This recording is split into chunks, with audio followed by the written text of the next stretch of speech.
Hello friends, welcome back to another video. আমি আবারও একটা নতুন রান্না নিয়ে চলে এসেছি। সেটা হচ্ছে বেগুন বড়ি দিয়ে ইলিশ মাছের ঝোল। তো চলুন দেখে নিই রান্নাটা আমাদের কিভাবে বানানো হচ্ছে। বেগুন বড়ি দিয়ে ইলিশ মাছ বানাতে প্রথমেই আমাদের লাগছে ইলিশ মাছ। এখানে লাগছে 4 পিস বেগুন। ছোট সাইজের একটা বেগুনকে কেটে নিয়েছি। লঙ্কার গুঁড়ো, ফোড়নের জন্য কালো জিরে, চেরা 4টে কাঁচা লঙ্কা, আর অবশ্যই লাগছে বড়ি। রান্নাটা আমার পুরোপুরি সর্ষের তেলে হবে। নুন হলুদটা আন্দাজ মতো দেবো।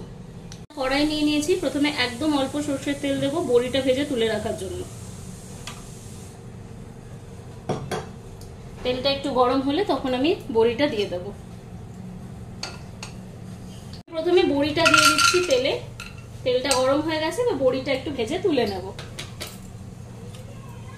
হালকা ভেজে নেব।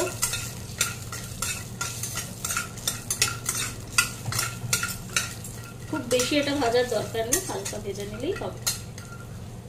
এবার আবারও আমি একটু তেল দিয়ে বেগুনটা ভেজে নেব। নুন হলুদ দিয়ে একটু বেগুনটা ভেজে নেব। বেগুনটাতে আমি অলরেডি নুন হলুদ মাখিয়ে রেখেছি, তাই একটু তেলটা গরম হয়ে গেলে আমি বেগুনটা ভেজে তুলে রাখবো।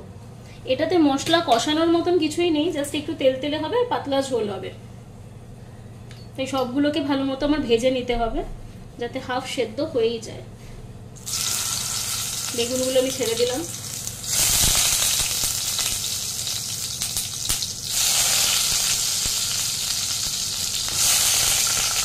এবার আমি এটা ভালো করে ভেজে নেব। বেগুনটা আমার ভাজা হয়ে গেছে ভালো মতো। এবার আমি এটাকে উঠিয়ে নিচ্ছি। এবার আবারও তেলটা একটু ভালো করে গরম করে নেব। আর তেল আমার দিতে হবে না। তেলটা গরম হয়ে গেলে কালো জিরেটা দিয়ে দেব। একটু ওয়েট করব, মোটামুটি গরমই আছে, আর একটু গরম করলাম। কালো জিরেটা দিলাম। এবার আমি একে একে ইলিশ মাছ দুটো ছেড়ে দেবো।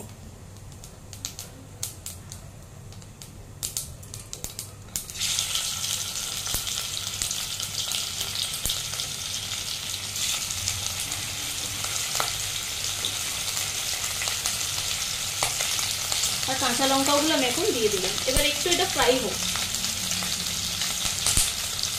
ইলিশ মাছ দুটো আমার ভাজা হয়ে গেছে। আমি এটাকে জাস্ট তুলে রাখবো। এবার আমি বেগুন আর বড়িটা অ্যাড করব। একটু আমি এটা কড়া করে ভেজে নিয়েছি ইলিশ মাছটা। এবার আমি ওই তেলেই বেগুনটা আর বড়িটা দিয়ে দিচ্ছি, যেটা আমি ভেজে উঠিয়ে রেখেছিলাম।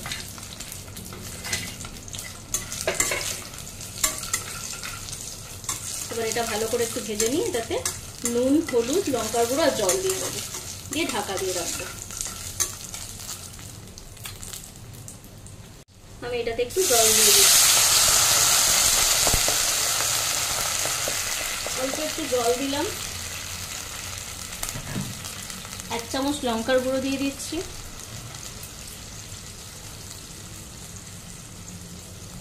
1 চামচ মতো নুন,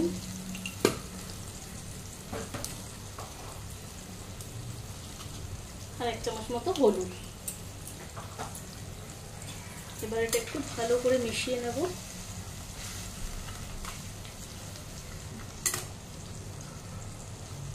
এটা ঢাকা দিয়ে রাখবো। গ্যাসের ফ্লেমটা লো করে একটু সেদ্ধ হয়ে গেলে তারপর আমি মাছগুলো লাস্টে দিয়ে দেবো। 5 মিনিট পর আমি এবার ঢাকনাটা সরিয়ে দেখবো। বেগুনগুলো আর বড়িটা বোধহয় সেদ্ধ হয়েই গেছে অলমোস্ট। একটু কেটে দেখে নেবো। এই দেখুন, বেগুনটা ইজিলি কেটে যাচ্ছে, বড়িটাও তাই। হ্যাঁ, 2 টুকরো হয়ে যাচ্ছে, তার মানে আমার সেদ্ধ হয়ে গেছে। এবার আমি মাছ দুটো দিয়ে দেবো।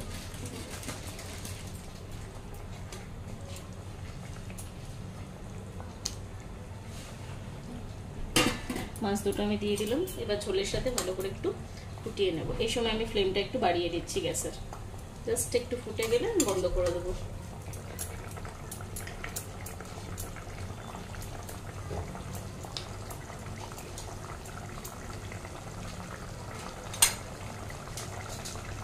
আমার 1 মিনিট মতন এটা ফুটে গেছে। আমি গ্যাসটা অফ করে দিচ্ছি।